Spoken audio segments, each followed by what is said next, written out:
Natchez fire. Today is September 7th, and we have a new fire team that's in place on the fire. They are Northwest Team 7, taking over for Northwest Team 13.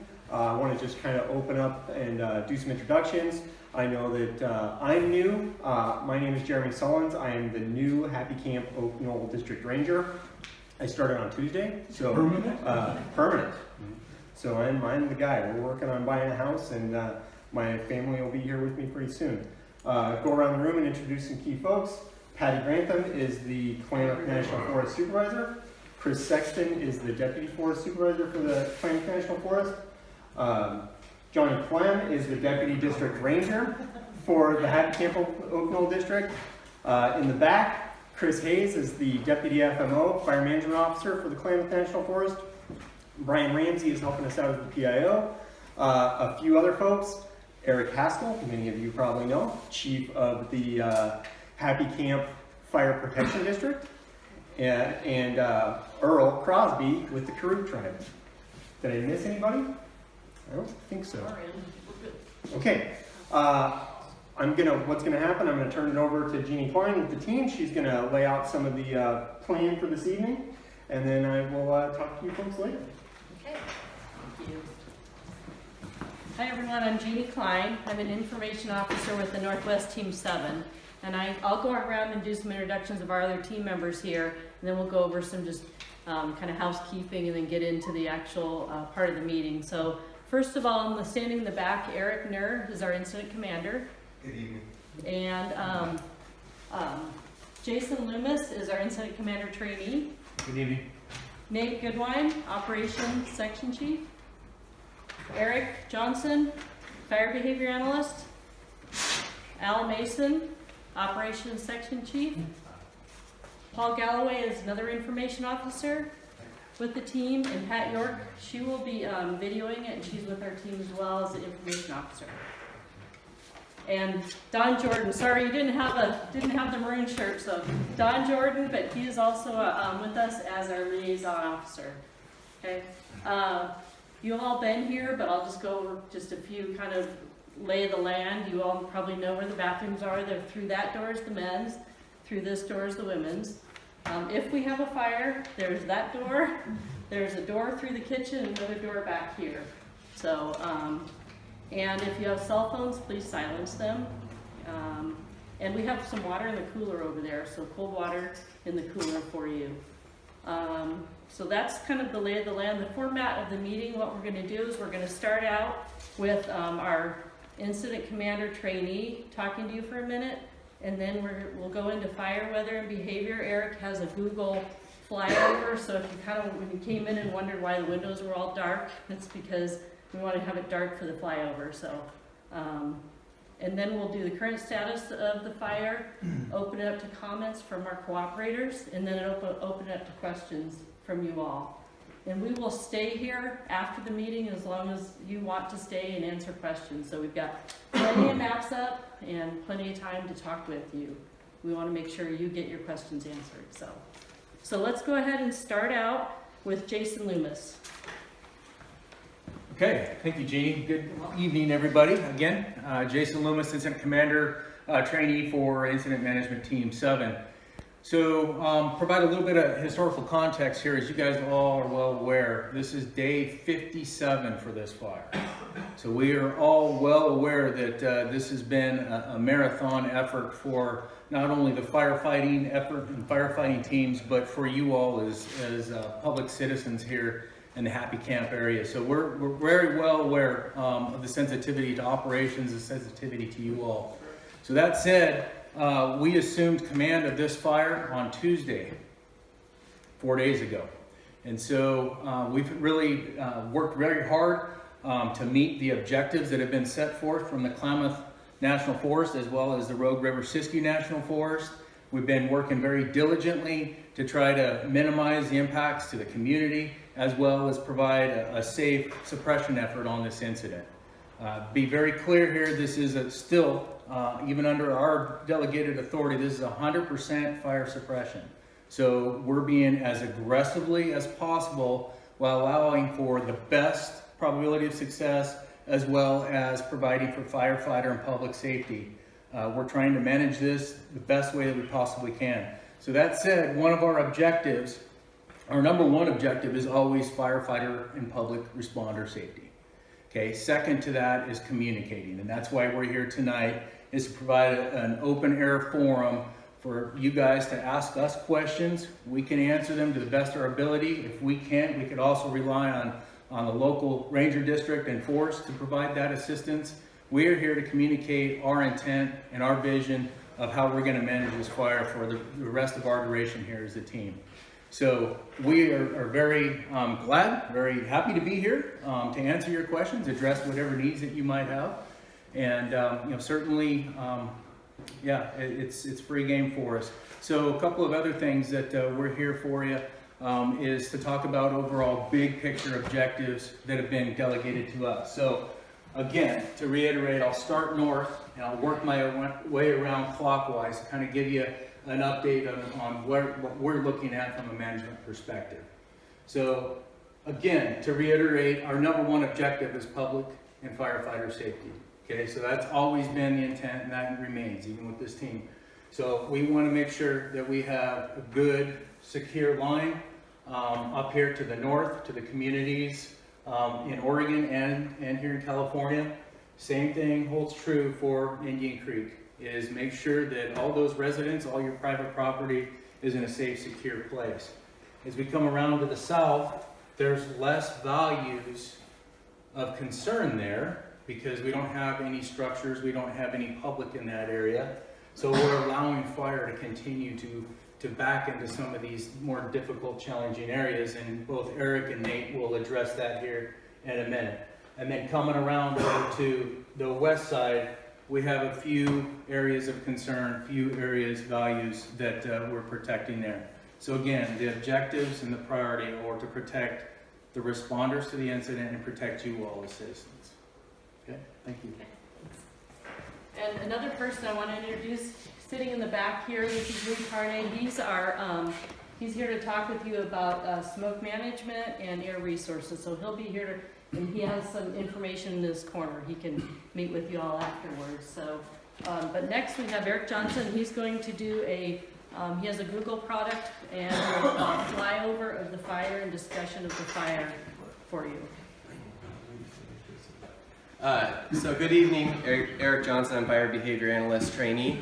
First want to talk to you a little bit about weather, then I'll give you a tour of the fire, some places you know, some places I'm getting to learn, so certainly if you have interest in specific places, let me know. Ask me any questions you'd like and I'll try to help you out with those.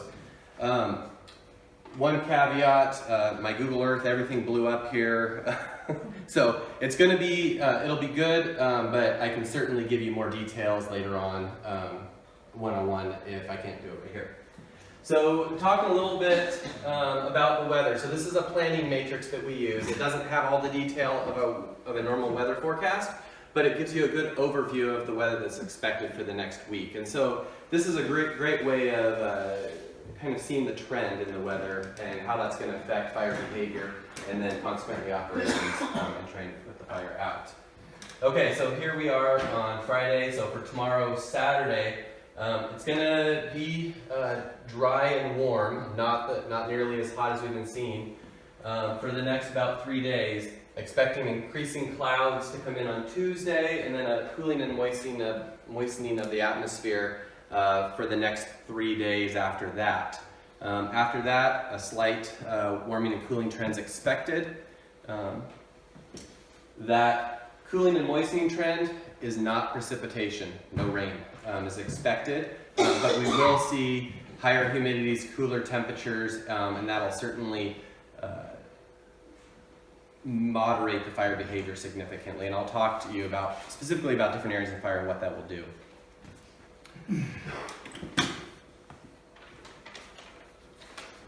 Okay, can you turn off the lights? Jeannie, right there.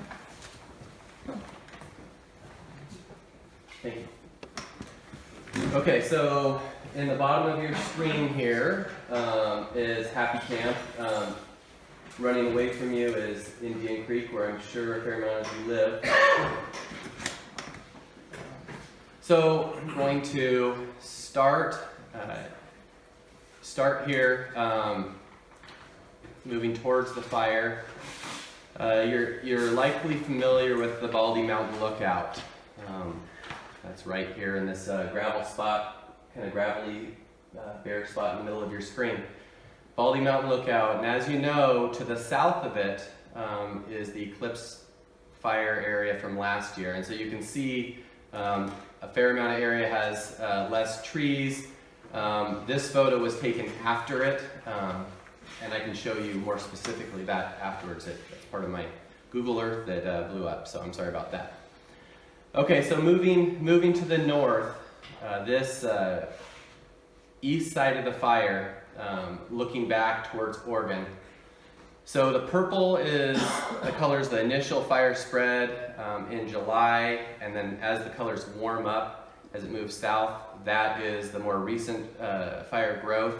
And then off to the left side of your screen is the red, and that would be the fire growth in the last several days, and I'll address that as we move around.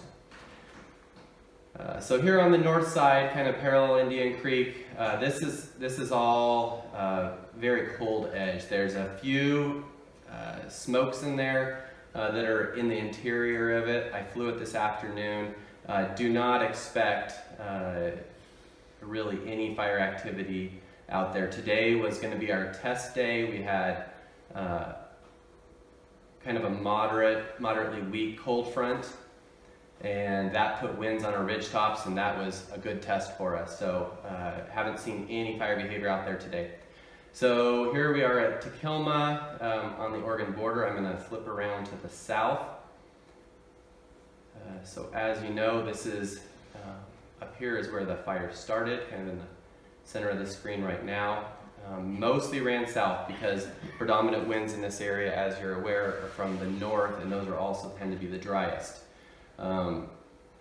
Clearly from the shape of that fire, an awful lot of effort's been put into keeping that fire up and out of Indian Creek, knowing the values at risk down there and just the challenges that a fire down there would have. Okay, so moving along the east side, or sorry, west side of the fire. Also in this area, very cold black. Haven't seen fire activity there in a long time. There's a couple of places of smoldering, well interior, no risk in that area of those becoming much more active because they're all surrounded by a well-burned area where the surface fuels have been cleaned up by the fire. Okay, so now we're approaching Polar Bear Mountain, and Polar Bear Mountain, about when our team arrived last week, the fire had just started to push to the west in this area. Tactical firing operation that you can see right there on the right side of your screen was used just as the fire was approaching it, and so they kept up with the fire, and since then the main fire has filled in, bumped into that tactical firing operation, and as of this afternoon when I flew it, is just doing a little bit of cleanup in that unburned pocket you see in the middle of your screen right now. It has fire, there's black area here along the ridge, this bottom, rock to the south, no threat of escape. You can see this one area down in this really nasty rock face on Polar Bear Mountain. That was a spot when the main fire came up through about 18 spots into about 2-acre area.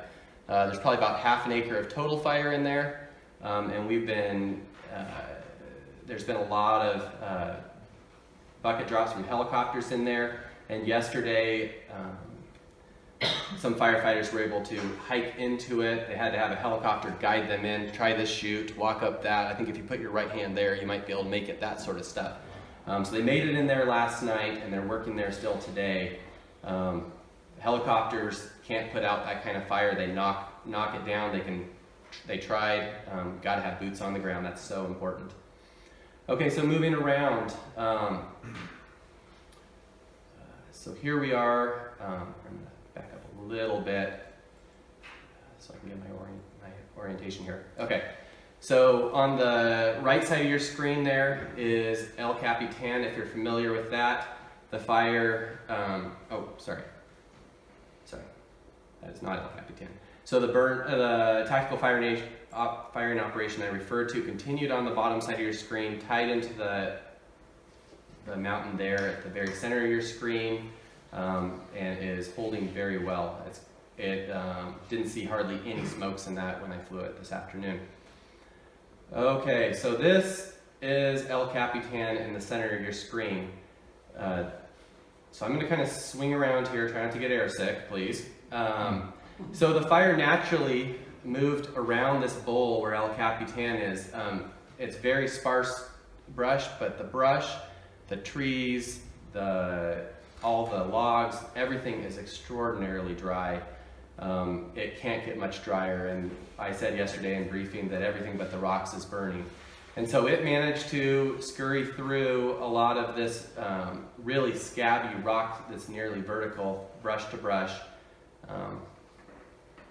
and come right up on the ridge. There was a little bit of a slop right here in this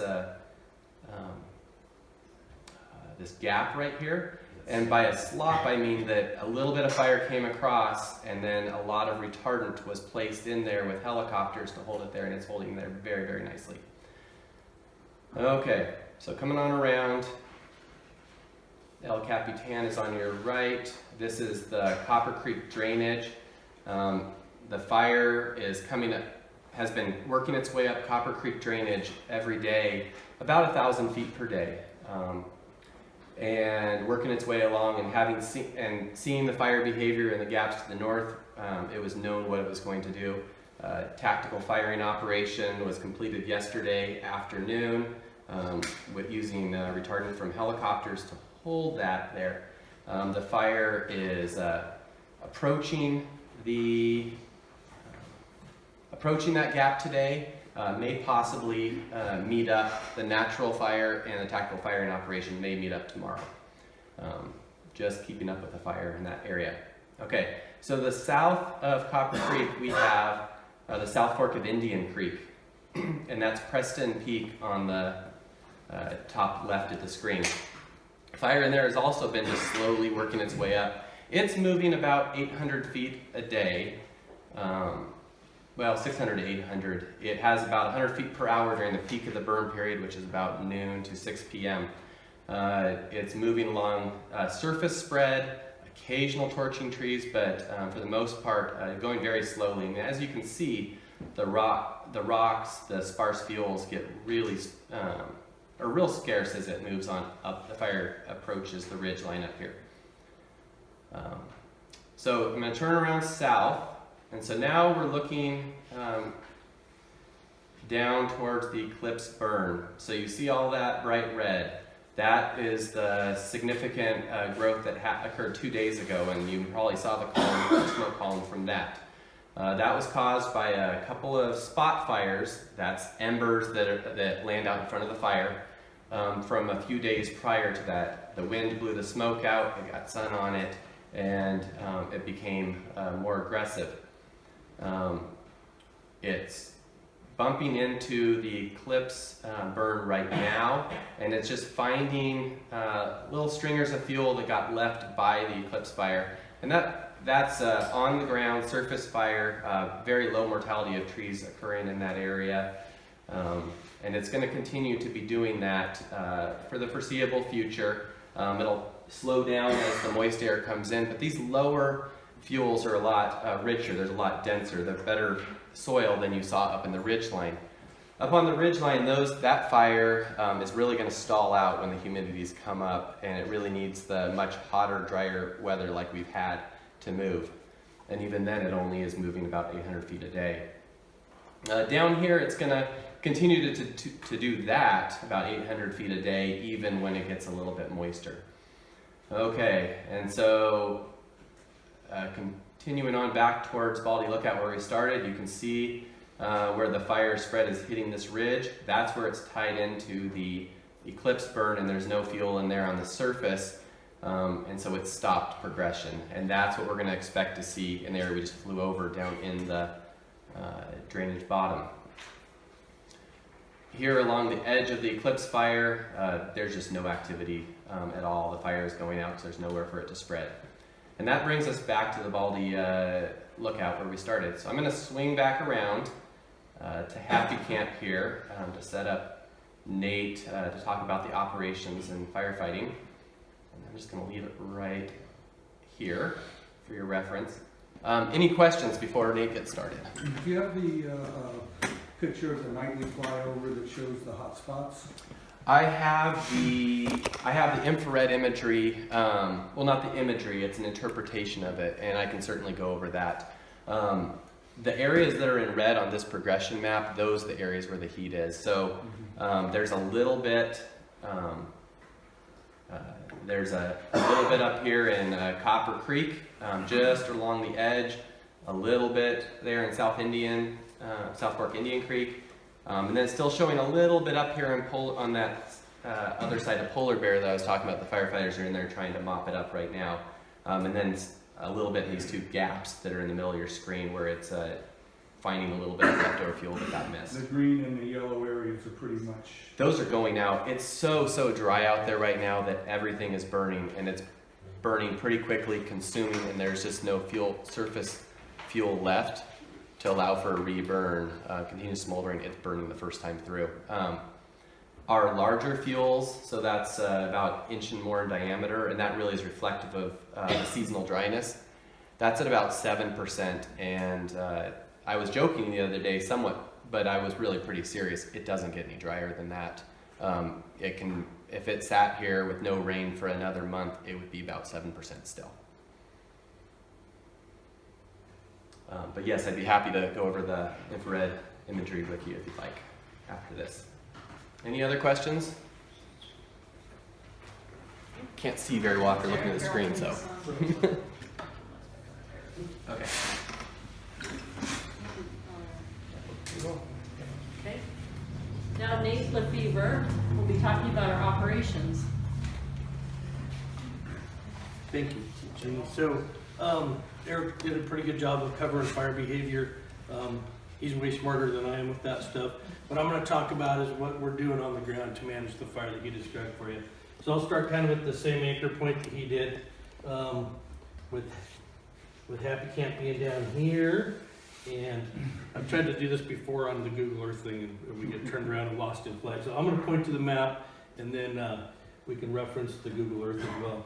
So down here in Division India, as he suggested, from the lookout up and around to the north, we're still actively patrolling with crews and engines to make sure that some of those isolated smokes that he described don't flare up and cause any problems. So we still have a presence out there. In addition to that, clear up through India in Division Gulf, we are repairing dozer lines. Anything that was put in from the previous teams, we're repairing those dozer lines using excavators and hand crews to get it back to a native state and leave you a good product with some of the suppression efforts that happened in the past. Cleaning up some of the line where it's secure. Pretty much all through this is patrol with engines, crews, and then the fire repair efforts, which is pretty extensive. I think we have 6 or 7 excavators out working, fixing dozer line.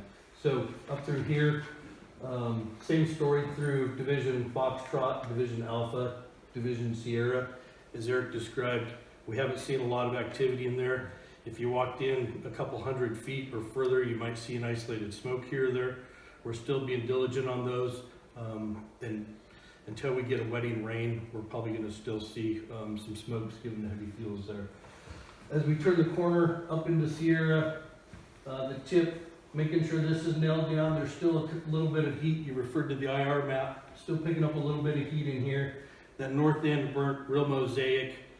We call it kind of a spotty burn or a patchy burn, but lots of green, lots of black, and it's kind of finding some of those green edges. So you may see some smoke up in here, well interior. As you swing down into Lima, we have not seen any heat along the Lima division for quite some in our duration, and the IR is not showing any heat, so we feel pretty confident with things in here. And then we get down to more of the active edge of the fire, which is where the majority of our aviation resources have been focused in our tenure as well as the previous team.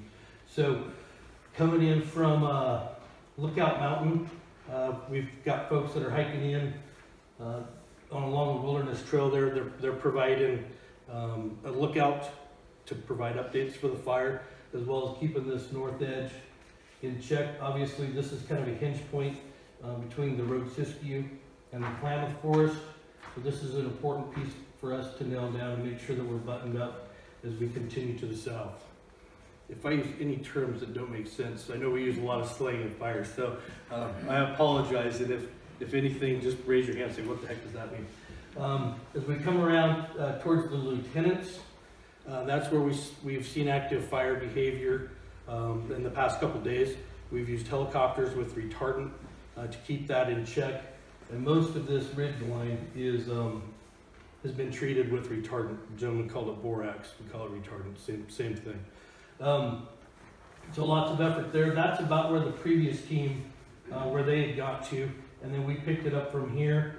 Still our objective of keeping fire on the east side of this ridge. We've been able to do so.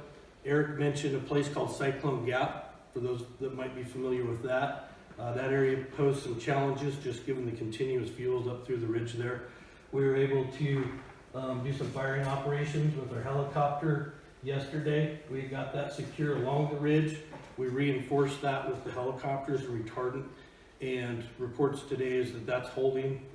And given the sparse fuels up there in the rock, I think we're in a fairly favorable spot. Certainly not contained controlled, but things are looking good for us so far. As we turn the corner down here in Juliet and back towards the Eclipse Fire, I'm sure the Eclipse Fire was certainly a challenging time for the community last year. If there's any good from that event, is that it's providing a good barrier between this fire and the community of Happy Camp, and as well as hung along the creek. So our strategy here is we're ahead of the fire now. We want to keep up with the forward progress. As this thing progresses, our goal is, as Eric mentioned, is to guide it towards the Eclipse Fire. We're fairly confident that that's going to serve as a natural barrier over time. So we're going to see some continued growth down in here. We're going to, he mentioned the moderating weather. When we arrived here 4 days ago, the first 4 or 5 days of that chart were all red. So things are becoming more favorable. You can tell today there's a little more, well, we actually saw some clouds this morning, right? So that's good for the firefighters on the ground. We hope and we plan that this will be a moderate fire behavior as it gets into the Eclipse Fire from last year. And I think I kind of went around the horn there on everything. The one thing we are doing in addition to the suppression effort is we have a road group that consists of several excavators, several water tenders, and we're trying to restore the forest roads back to the condition they were prior to 50 days of firefighters driving all over them. They get pretty beat up, they get pretty dusty, so we're getting graders and water tenders out there. That's a big effort. We're expecting about 7 to 10 days of that. So probably lots of questions. After we get done with the presentation, I'll be right here and we can talk specific areas or specific tactics or any areas of concern you might have. So thank you. Thanks, Nate. Back to you. Yeah. I want to open it up to comments from the operators. Earl, do you have anything you'd like to add? Yeah, like most people in the community up there on the fire, I'll get much more than I'm talking to the guy, it's just rude, sorry.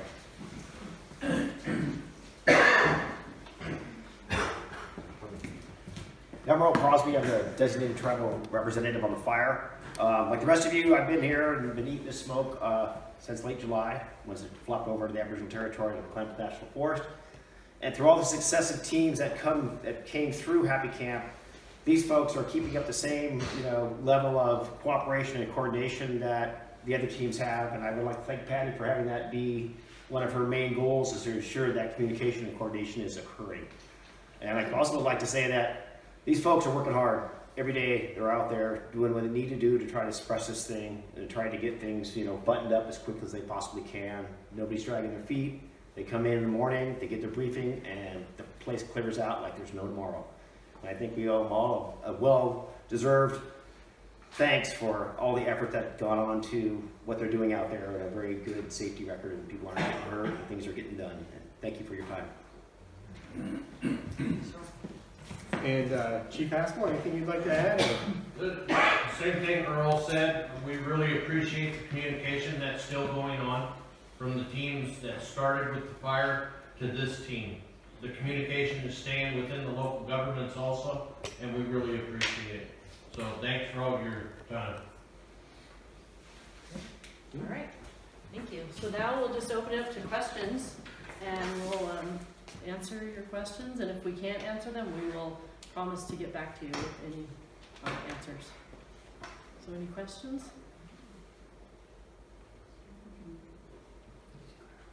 Break into small groups. Yeah, and we're welcome. If you don't have any in front of us, we will be here.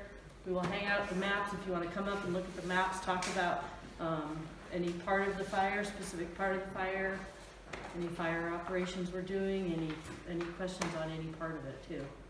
So we will be happy to be here, as long as you all want to be here.